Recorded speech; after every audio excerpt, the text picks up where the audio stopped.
your corner on Fifth.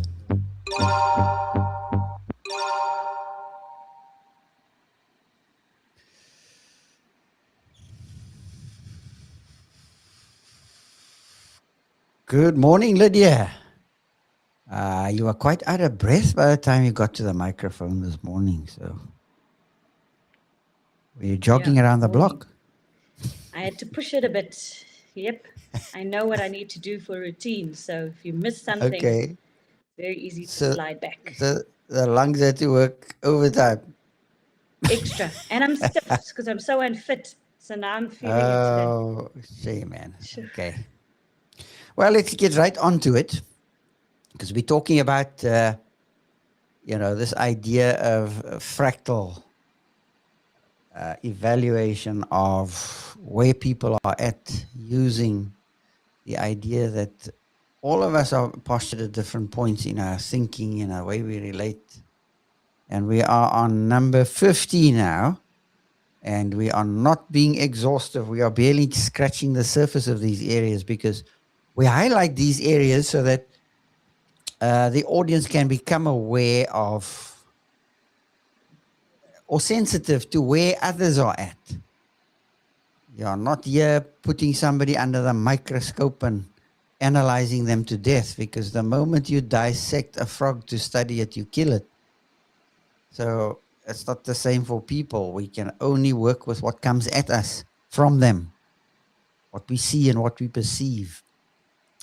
So in a previous episode, we talked about magical thinking. This morning, we want to talk about the mental blocks that people have to causality in relationships. Now, Lydia, talk to us very quickly. When you read a line like that, what in the world are we talking about here? Mental blocks. What are mental blocks? I'm going to come from my sporting coaching background, especially in cheer. Mm-hmm. And you can get mental blocks very easily, and there can be different reasons for them. So when I see mental block, you could be doing something and all of a sudden now you can't do it, or you won't do it, or something is allowing you to not be able to do it. So it's amazing how strong a mental block is. It's not physically there.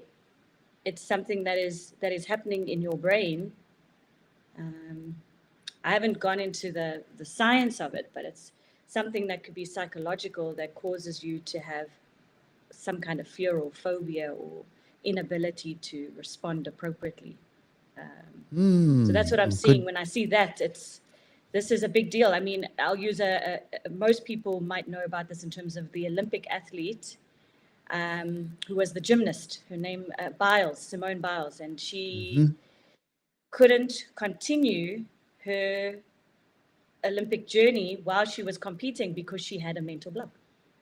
And the thing that she was trained to do, and it can happen, she wasn't able to ascertain where up and down was, which is a big deal when you're flipping and rolling and doing what you need to do in gymnastics, so in tumbling. So yeah, that's from a physiological, psychological point in terms of that mental block. It can be quite devastating. And we can have mental blocks on anything, right? For a host of reasons. When I see somebody, I have a mental block because maybe that person hurt me. So I can't think beyond the hurt, and I just see the hurt. That's all I see the hurt. I speak the hurt, and I want to obliterate the hurt in relationships.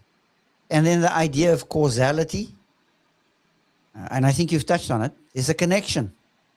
Every cause has an effect, right? There's a cause-effect relationship between how we respond to people and why we respond the way we do. So that's causality. And we're looking at relationships, the field of relationality. It's people. And as much as you want to get people out of the equation, you can't. It's people and learning to navigate around people. I don't think it's stuff so much, it's people. You can have all the stuff in the world and have no fulfillment, but you can have a whole lot of people around you and you can experience great fulfillment without the stuff around you, which tells you that we've been created for relationships. We're not yet to live alone. Okay, now let's get into where the nitty gets gritty.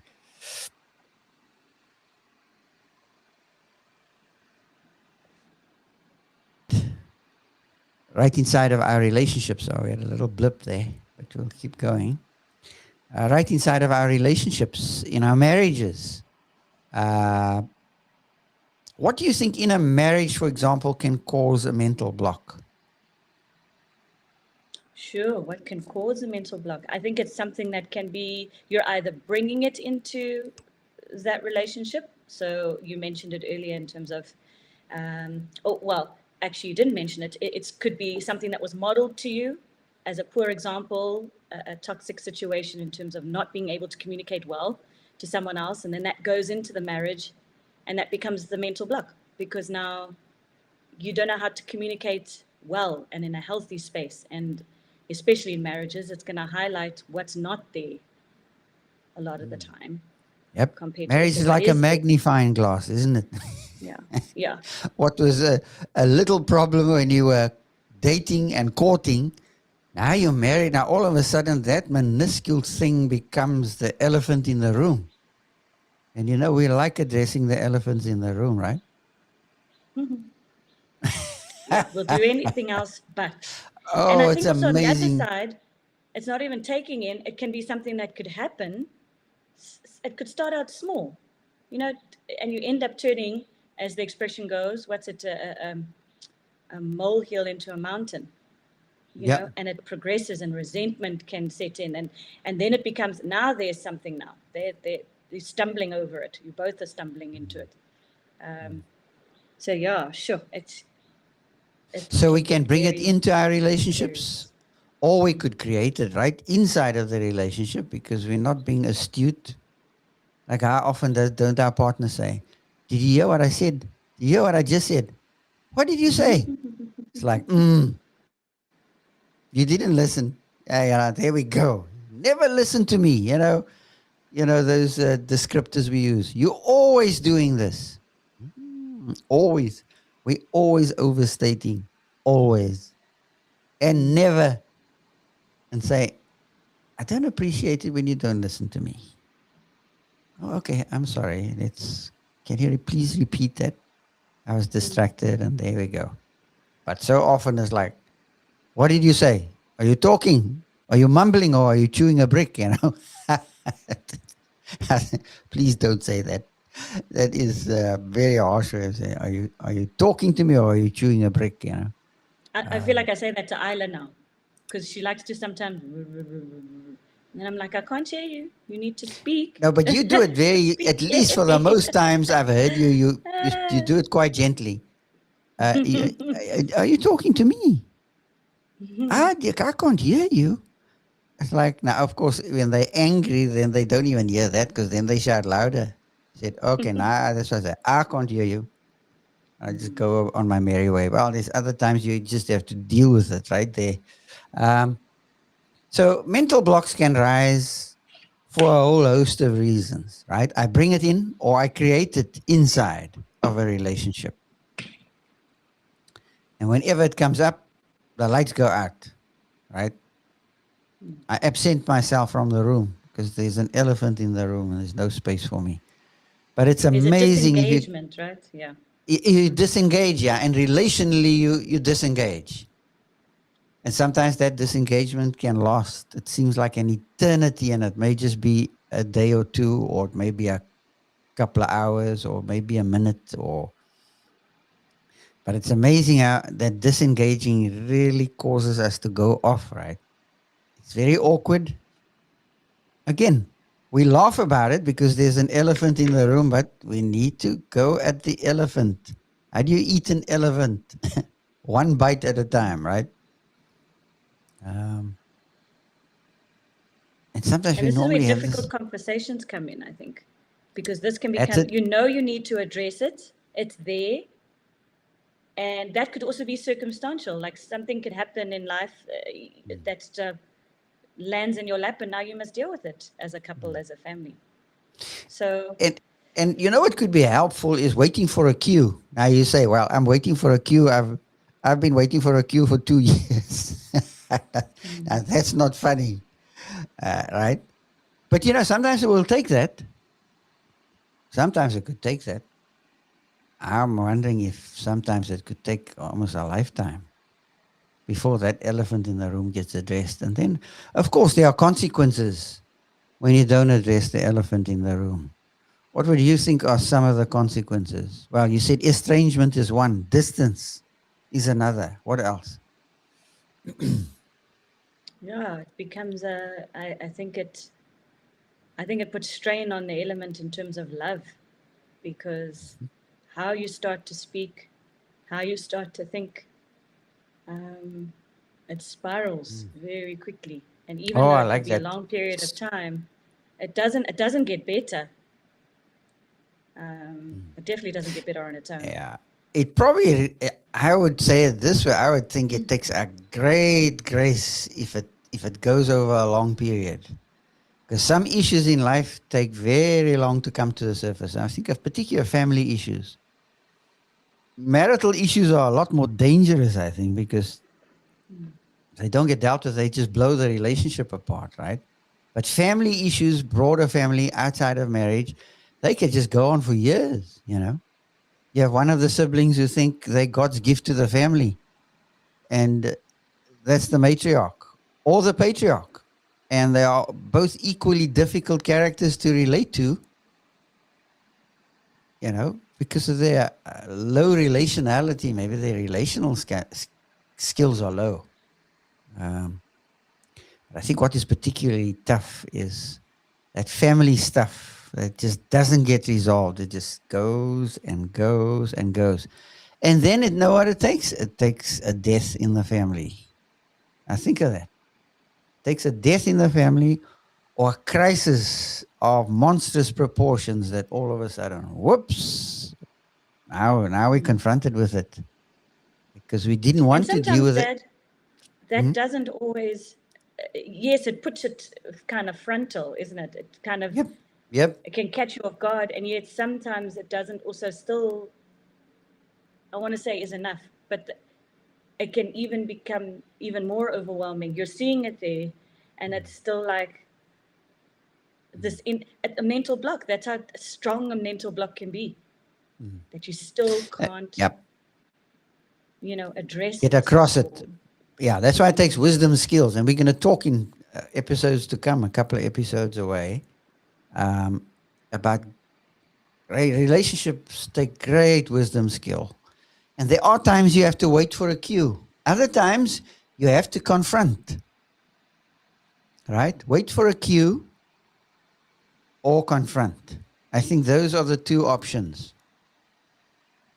Now, a cue could be a time cue, right? I think a cue is always time related because at the right time, at the opportune moment, a comment will be made and that thing will come out, right? And so the place is apropos, the time is apropos, and what comes up, what is said is appropriate. So it's dynamic. That's why relationships are such dynamic things. They either retrogress or they progress. And if you don't work at a relationship, it just dies and it becomes so hard to get through that wall.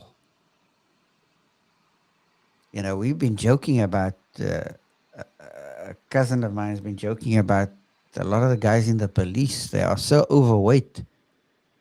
And he was joking the other day, saying, no, if that guy chases a crook and the crook jumps over the vibrocrete wall, that policeman will just run right through the wall to catch the crook. Now we were laughing about it, but it's actually not funny because you get hurt in the process. And far too often we get hurt in the process because we're not astute. We don't have wisdom, skill to navigate well in the context of relationships. But because there's you can always say the room. right thing in the wrong way. Yeah, right thing at the wrong It's like, time, right thing at the wrong time, and wrong thing at the right time. Because at the moment like we say, oh no, Johnny, you missed your cue, man. Right? And we laugh about it because there was a girl that came by Johnny, and I was the girl we all raving about, just the right one for Johnny, but Johnny was too He missed his cue. You know, we joke about that. Well, I think in life you can miss your cue. I think often in life we miss cues. We miss our cues or the cues that are there because we're so consumed. We're so sucked into the vacuum of our own emptiness that we aren't aware of what's happening around us. You know, like what's happening around you? I think, ladies, it's interesting. You'll go on a trip or a journey and you'll be in the car and the female would say, "Look at that. Did you see that?" The guy would say, "What? I didn't see anything." And then again, "Oh, look at this." Now, I know that happens to me in the car because, and now you're driving and you're not supposed to be distracted. Look at that. Can you see there? Yes, right. Okay, you saw it. Fine. No discussion. But yeah, it takes great grace, takes great finesse. I'm using those two terms almost synonymously. Finesse, which is wisdom, skill to know what to say, how to say it, and when to say it. But let's admit, when we're angry, all those things go out of the window. We don't think about what we're saying, right? So we're saying the wrong thing in the wrong way at the wrong time. Instead of just waiting a bit, you know, you could actually talk to this person alone and say, "No, I was really offended today. You know, when you made the comment about this and this, I just felt a chemical reaction inside of me." Now, you can do it in a very different way. You could grab the person by the throat and say, "Why did you say that?" And beat their head against the wall. But that's not very cool. So mental blocks in causality, right? Mental blocks that come in the way and that affect our relationships, I think, are big things. And sometimes we're oblivious that we are the mental block. And somebody highlights it and it's like, "But you know, I never intended it to be that." And then the person will say, "Well, whenever you mention that thing and that thing and that thing, I just die because, you know." And then you say, "Oh, okay, that was not the intention." And anyway, there at least a discussion is engaged in. But you see, because we're not good at good faith conversations, we're always out to rather hurt each other and win a conversation, win a convo. Instead of having a good faith convo where we say, you know, at least we talked this thing out. It's a start. It's a start. It's not an end point. I think often people would say, no, we talked about it. Well, does that mean it's solved? Well, maybe not. You know, you still have to live life after you talk. Excuse me. So, a big subject, would you say? I mean, you could do this in different parts, and you could you know, attack different aspects of relationality. You know, how we communicate, our body language is in there. You know, the frown on the forehead is in there. Not eyeballing the person, depending on your cultural situation too.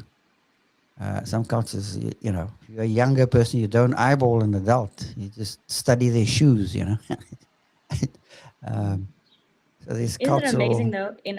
I'm just thinking about it, in a society where podcasting and conversing in this manner has become the norm, doesn't mean that we've become better at dialoguing and having good. No, it doesn't. It just means we may have gotten better at articulating, right? And we confuse the medium with the message, because the medium is the message is the medium. And so I like the idea that says, have the good serve the best, and have the best, have the good serve the better, and have the better serve the best. So with technology is good, and I'm using technology to serve the better, because I can't get to you to talk to you. So I'm using a digital platform to talk to you. That's better. But what's the best? To talk to you face to face, right? Have the good, serve the better, and the better serve the best. And I think with AI and even technology, that's a very helpful, uh, I think, guideline to remember. Don't think that just because it's good, it's the bee's knees. Hot-blooded communication is still where it's at. What we are doing is as close as it can get without being physically present. And yet, it could be the most devastating thing because you could close off the discussion and say, I'm never talking to my dad again. It is finished. It's over. Thank you. If I don't ever speak to him again, it couldn't be too soon, you know. But let the good serve the better and the better serve the best is a helpful way of noting where technology fits in our good faith conversations. Because I don't think people, this is our online self. What I'm seeing here is your online self. I'm not seeing your incarnate personal self. I'm not seeing that. Because you're not physically present here with me. You are digitally present in a virtual world. Now, again, we tend not to think those issues through. It's my online life that I sell instead of selling the incarnate self-incarnated in a physical body that's present. So anyway, there we're going off again. But yeah, it's just a lot of food for thought in these topics. And maybe in future episodes, not to ever rush topics. I think we want to sort of get this block done because time is of the essence. And, your schedule will change pretty soon. So we're watching that as well. But any closing comments before we sign off? I think you've touched on something that I need to go down a rabbit hole with in a good way, that significance of incarnate self. I just thought of, sometimes people make comments, why was Jesus born when he was? And I think you've touched on something not something. It is the importance of why was it, I think I was listening to Heiser, and they were talking about the names of God with the Bible Project, and they were talking about that and the significance of the incarnation in itself. Why was there a need to have, Jesus as man? And I think this already now has again opened the door to say there's something here we're knocking on. There's something that needs to be because until Jesus, remember our discussion yesterday about wisdom? Tell your friend that you've got a real live example of what incarnated wisdom looks like, what it looks like in the real world. Here's an example to study. Have you considered this example? His name is Jesus, and his surname isn't Christ, but his name is Jesus. Because there's a discussion there. Oh, no, who's Jesus? I don't know about him. Who's he? And introduce that. And let the person then study his life and say, now, what do you see? You're studying Gandhi. You're studying, the Maharaj. You're studying these yoga gurus. How about considering Jesus? And I think that's where it needs to go. But thanks for your time, and not just teasing my brain again, but just allowing us to expand our awareness. Expanded awareness leads to expanded capacity. It's the basis for expanding our capacity, but we need to wake up to a lot of the stuff that we're so oblivious to and just take for granted. So let's have a good day. Enjoy your day, and goodbye for now. Thanks, Dad, and have a good weekend. This is your corner on Fifth.